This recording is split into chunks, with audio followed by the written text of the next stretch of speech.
नमस्कार दोस्तों, हमारे YouTube चैनल पर एक बार फिर आपका स्वागत है। आज हम बात करेंगे एमपीटेट वर्ग 3 चयन परीक्षा के लिए सामाजिक विज्ञान के चौथे प्रैक्टिस सेट के बारे में। इसके पहले मैं आपको 14 प्रैक्टिस सेट सॉल्व करा चुका हूं, जिसमें आपके 6 साइंस के हैं, 5 आपके मैथ के हैं और 3 आपके सोशल साइंस के। आज हम सोशल साइंस के चौथे प्रैक्टिस सेट के बारे में बात करेंगे। तो इन सभी 14 प्रैक्टिस सेट को आप लोग जाकर देख सकते हैं। इनका लिंक वीडियो के डिस्क्रिप्शन में नीचे आपको मिल जाएगा। एमपीटेट वर्ग 3 चयन परीक्षा 2025 के नाम से प्लेलिस्ट है, उसका लिंक आपको नीचे मिल जाएगा। तो उसमें जाकर तमाम वीडियो आप देख सकते हैं। मेरे साथ साथ आप भी टेस्ट को लगाएंगे। 20 में से कितने क्वेश्चन आपके सही होते हैं आप कमेंट में जरूर बताएं। सबसे पहला प्रश्न है, नासा ने किसका अध्ययन करने के लिए मैसेंजर सैटेलाइट लॉन्च किया था? तो मैसेंजर सैटेलाइट किसका अध्ययन करने के लिए लॉन्च किया गया था? बुध, शुक्र, शनि या फिर बृहस्पति? तो इसका सही आंसर आपका क्या होगा? बुध का अध्ययन करने के लिए इसे लॉन्च किया गया था। अब इसके बारे में कुछ और जानकारी आप ध्यान रखेंगे। Mercury surface space environment Jio chemistry and ragging, इसका फुल फॉर्म है मैसेंजर का, को नासा द्वारा वर्ष 2004 में बुध ग्रह के रासायनिक संगठन, भूविज्ञान और चुंबकीय क्षेत्र का अध्ययन करने के लिए भेजा गया था। मैसेंजर बुध ग्रह पर पहुंचने वाला पहला स्पेसक्राफ्ट है, जबकि बुध ग्रह पर पहुंचने वाला पहला स्पेस प्रोब मैरिनर 10 है। तो इसको भी आप ध्यान रखेंगे। इन सब पर भी क्वेश्चन आपके एग्जाम में बन सकते हैं। अगले प्रश्न पर आते हैं। अगला प्रश्न है, महासागरों की सतह पर सूर्य और चांद के गुरुत्वाकर्षण से बनती है। यहाँ पर थोड़ी सी प्रिंटिंग मिस्टेक है। तो यहाँ पर सूर्य और चांद के गुरुत्वाकर्षण से क्या बनती है? धाराएं, ज्वार भाटा, अफवाह या फिर लहरें? तो इसका सही आंसर क्या होगा? ज्वार भाटा। ज्वार भाटे पर कई सारे क्वेश्चन एग्जाम में आपसे पूछे जाते हैं। तो यहाँ पर इन तमाम जानकारियों को आप ध्यान रखेंगे। पृथ्वी, चंद्रमा और सूर्य की पारस्परिक गुरुत्वाकर्षण शक्ति की क्रियाशीलता ही ज्वार भाटा की उत्पत्ति का प्रमुख कारण है। तो ज्वार भाटा की उत्पत्ति का कारण आपसे पूछ सकते हैं। पृथ्वी, चंद्रमा और सूर्य का जो पारस्परिक गुरुत्वाकर्षण शक्ति होती है, इसकी वजह से आपके ज्वार भाटा बनते हैं। महीने में 2 बार पृथ्वी, चंद्रमा एवं सूर्य एक ही सीधी रेखा में स्थिर होते हैं। यह घटना अमावस्या और पूर्णिमा के दिन घटती है और इन दोनों ज्वार अधिकतम ऊंचाई प्राप्त करते हैं। इसे उच्च ज्वार कहते हैं। तो उच्च ज्वार आप ध्यान रखेंगे। जब तीनों चीजें आपकी एक ही सीध में होंगी तो उच्च ज्वार बनेंगे। चंद्रमास के दोनों पक्षों, कृष्ण तथा शुक्ल पक्ष की सप्तमी या फिर अष्टमी को सूर्य और चंद्रमा पृथ्वी के केंद्र पर समकोण बनाते हैं। अतः इनके आकर्षण बल तथा अपकेंद्रीय बल संयुक्त नहीं हो पाते। इससे ज्वार की ऊंचाई घटकर कम हो जाती है, जिसे आप लघु ज्वार कहते हैं। तो चंद्रमास के दोनों पक्षों में इनकी स्थिति इस प्रकार से होती है, 90 डिग्री का एंगल बनाते हैं। तो इस प्रकार की कंडीशन में आपके लघु ज्वार बनते हैं। अगले प्रश्न पर आते हैं। अगला प्रश्न है, विश्व का एकमात्र तैरता हुआ राष्ट्रीय उद्यान केबुल लामजाओ कहाँ पर है? मिजोरम में, भूटान में, नेपाल में या फिर मणिपुर में? तो इसका सही आंसर आपका क्या होगा? ये आपका कहाँ पर है? मणिपुर में। इसके बारे में कुछ और जानकारी आप ध्यान रखेंगे। विश्व का एकमात्र तैरता हुआ राष्ट्रीय उद्यान केबुल लामजाओ राष्ट्रीय उद्यान भारत के मणिपुर राज्य में स्थित है। यह लोकतक झील का एक अभिन्न अंग है। वो 40 वर्ग किलोमीटर के क्षेत्र में फैला हुआ है। तो झील का नाम भी आप ध्यान रखेंगे। इस पर भी क्वेश्चन आपके बन जाते हैं कि ये कौन सी झील पर है। अगले प्रश्न पर आते हैं।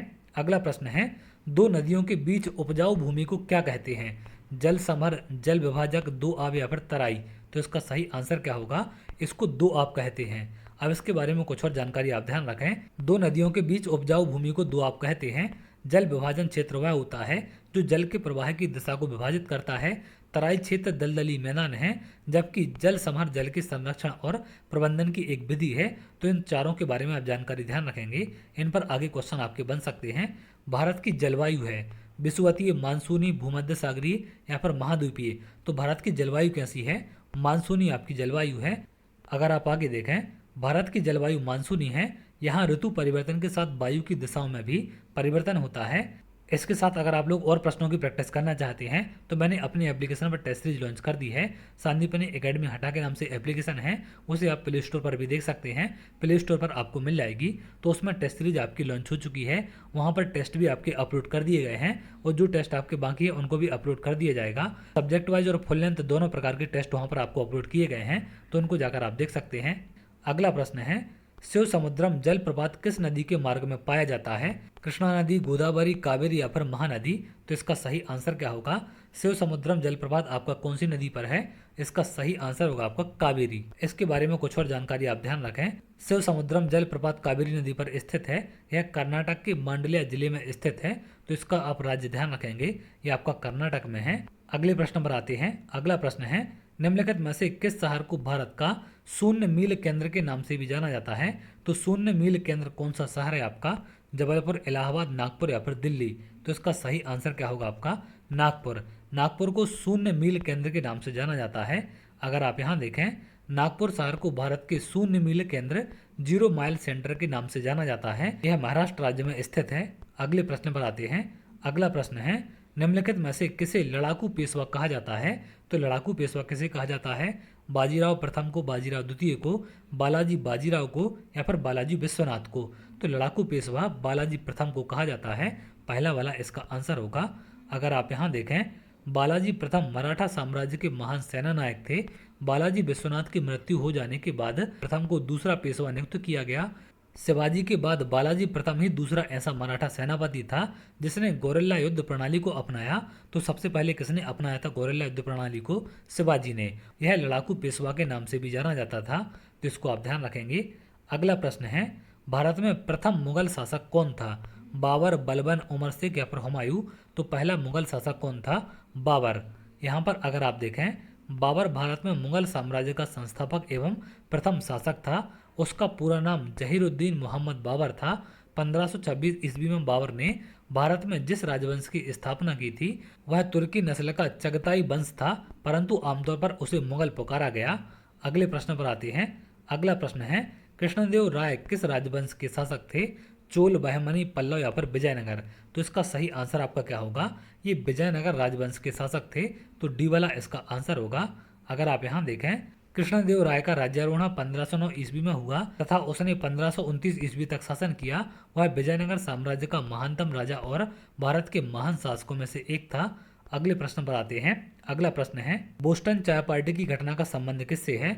द्वितीय विश्व युद्ध में अमेरिका का शामिल होना, फ्रांसीसी क्रांति, अमेरिकी सिविल वॉर या फिर अमेरिकी स्वतंत्रता युद्ध? तो इसका संबंध किससे है बोस्टन चाय पार्टी का? इसका संबंध है अमेरिकी स्वतंत्रता युद्ध से। ये कई बार क्वेश्चन एग्जाम में आपका पूछा जाता है। बोस्टन चाय पार्टी की घटना अमेरिकी स्वतंत्रता युद्ध के दौरान 16 दिसंबर 1773 को हुई थी, तो इसकी डेट भी आप ध्यान रखेंगे, इसका आप संबंध भी ध्यान रखेंगे। अगले प्रश्न पर आते हैं। अगला प्रश्न है, भारत में स्थानीय स्वशासन का जनक किसे कहा गया? लॉर्ड रिपन को, लॉर्ड हार्डिंग को, लॉर्ड डलहौजी को, लॉर्ड लिटन को? तो इसका सही आंसर क्या है आपका? लॉर्ड रिपन को। इनके बारे में कुछ और जानकारी आप ध्यान रखेंगे। लॉर्ड रिपन के कार्यकाल में प्रस्तुत स्थानीय स्वशासन प्रस्ताव 1882 ईस्वी से भारत में आधुनिक स्थानीय स्वशासन का प्रारंभ माना जाता है।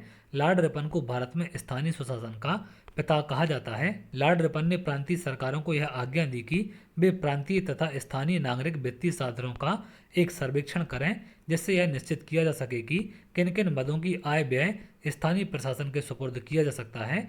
तो इसको आप ध्यान रखेंगे। इनको भारत में स्थानीय सुशासन का पिता कहा जाता है। अगले प्रश्न पर आते हैं। अगला प्रश्न है, 1857 का विद्रोह किसने शुरू किया था? जमींदारों ने, सिपाहियों ने, किसानों ने या फिर बागान कामगारों ने? तो ये किसने स्टार्ट किया था? सिपाहियों ने। बी वाला इसका आंसर होगा। अगर आप यहाँ देखें, 29 मार्च 1857 ईस्वी को 34वीं रेजिमेंट बैरकपुर के मंगल पांडे ने अपने साथियों का विद्रोह के लिए आह्वान किया। मंगल पांडे ने लेफ्टिनेंट वाघ की हत्या कर दी और मेजर सार्जेंट ह्यूरिसन को गोली मारी। मंगल पांडे को 8 अप्रैल 1857 को फांसी पर लटका दिया गया और 34वीं रेजिमेंट को भंग कर दिया गया। तो इसका आप यहाँ पर कारण ध्यान रखेंगे। सबसे पहले किसने गोली चलाई थी? मंगल पांडे ने। ये बैरकपुर से इसकी स्टार्टिंग मानी जाती है। सिपाहियों ने इसमें विद्रोह किया था। अगले प्रश्न पर आते हैं। अगला प्रश्न है, केप ऑफ गुड होप के रास्ते, भारत तक के समुद्री रास्ते की खोज किसने की थी? Vasco da Gama, Amundsen, Christopher Columbus या फिर जॉन काबोट? तो इसका सही आंसर क्या होगा? वास्को डी गामा ने खोज की थी। आगे आप देखें, केप ऑफ गुड होप के रास्ते, भारत तक के समुद्री रास्ते की खोज वास्को डी गामा ने की थी। वह सर्वप्रथम 1498 ईस्वी में भारत के कालीकट के तट पर इसी मार्ग से आया था। अगला प्रश्न है, वैट किस पर लगाया जाता है? उत्पादन के प्रथम चरण में, उत्पादन और बिक्री के सभी चरणों में, उत्पादन के अंतिम चरण में या फिर सीधे उपभोक्ता पर? तो वैट किस पर लगाया जाता है? उत्पादन और बिक्री के सभी चरणों में इसको लगाया जाता है। अगर आप यहाँ देखें, भारत में मूल्य वर्धित कर, वैट का फुल फॉर्म है ये, 1 अप्रैल 2005 से लागू किया गया था। तो इसको लागू करने की डेट भी आप ध्यान रखेंगे, 1 अप्रैल 2005। यह एक बहुबिंदु बिक्री कर है जो उत्पादन के और बिक्री के प्रत्येक चरण पर होने वाली मूल्य वृद्धि पर लगाया जाता है। भारत में वैट लागू करने वाला प्रथम राज्य हरियाणा है, तो इसको भी आप ध्यान रखेंगे। अगले प्रश्न पर आते हैं। अगला प्रश्न है, बैंक सेवाएं आर्थिक गतिविधि के किस क्षेत्र के अंतर्गत आती हैं? प्राथमिक क्षेत्रक, द्वितीयक, तृतीयक या फिर चतुर्थ है, तो इसका सही आंसर क्या होगा? बैंकिंग सेवाएं आपकी तृतीयक क्षेत्रक के अंतर्गत आती हैं। यहाँ पर अगर आप देखें, बैंकिंग सेवाएं तृतीयक आर्थिक क्षेत्रक के अंतर्गत आती हैं। यह क्षेत्र सेवा क्षेत्र भी कहलाता है। जैसे जैसे अर्थव्यवस्था में तेजी आती है, अर्थव्यवस्था में तृतीयक क्षेत्र के अंश बढ़ता जाता है। अगले प्रश्न पर आते हैं। अगला प्रश्न है, भारतीय अर्थव्यवस्था में शिथिल काल है मार्च से अप्रैल, सितंबर से दिसंबर, जनवरी से जून, फरवरी से अप्रैल। तो इसका सही आंसर आपका क्या होगा? जनवरी से जून आपका भारतीय अर्थव्यवस्था में शिथिल काल कहलाता है। यहाँ पर अगर आप देखें, भारतीय अर्थव्यवस्था में शिथिल काल जनवरी से जून है। अगला प्रश्न है, निक्षेप सेवाएं किसे कहते हैं? सावधि निक्षेपों की एक नई योजना, शेयर बाजार को विनियमित करने की एक विधि, निवेशकों के लिए एक सलाहकार सेवा, प्रतिभूतियों को सुरक्षित रखने के लिए एक एजेंसी। तो निक्षेप सेवाएं आपकी क्या कहलाती हैं? प्रतिभूतियों को सुरक्षित रखने के लिए एक एजेंसी है। यहाँ पर अगर आप देखें, निक्षेप सेवाओं में शेयरों को इलेक्ट्रॉनिक रूप से सुरक्षित रखा जाता है। वर्तमान में भारत में निक्षेप सेवाएं NSDL तथा CDSL के द्वारा दी जा रही हैं। अगला प्रश्न है, किस संविधान संशोधन अधिनियम द्वारा संपत्ति का अधिकार मूल अधिकार नहीं रहा? 44वां, 43वां, 42वां या फिर 45वां? तो इसका सही आंसर क्या है आपका? 44वां संविधान संशोधन। इसके बारे में और तमाम जानकारी आप ध्यान रखेंगे। संपत्ति का अधिकार प्रारंभ में भारतीय संविधान के मौलिक अधिकारों के अंतर्गत शामिल था, परंतु 44वें संविधान संशोधन 1978 द्वारा इसे मौलिक अधिकारों की सूची से हटा दिया गया तथा वर्तमान में यह अनुच्छेद 300 का के अधीन एक विधिक अधिकार है। तो इसको भी आप ध्यान रखेंगे। संपत्ति का अधिकार कौन से अनुच्छेद में है? वर्तमान में अनुच्छेद 300 का में, और एक विधिक अधिकार है। अगले और लास्ट प्रश्न पर आते हैं। अगला प्रश्न है, भारतीय संविधान की समवर्ती सूची की धारणा किस देश के संविधान से ली गई है? जापान, कनाडा, ऑस्ट्रेलिया या फिर USA?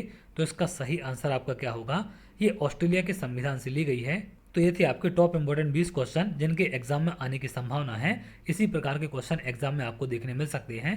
तो चलिए आगे, अगर आप ऐसी वीडियो चाहते हैं तो हमारे चैनल के साथ जुड़ सकते हैं, जिससे और भी इंपॉर्टेंट वीडियो आपको मिल सके।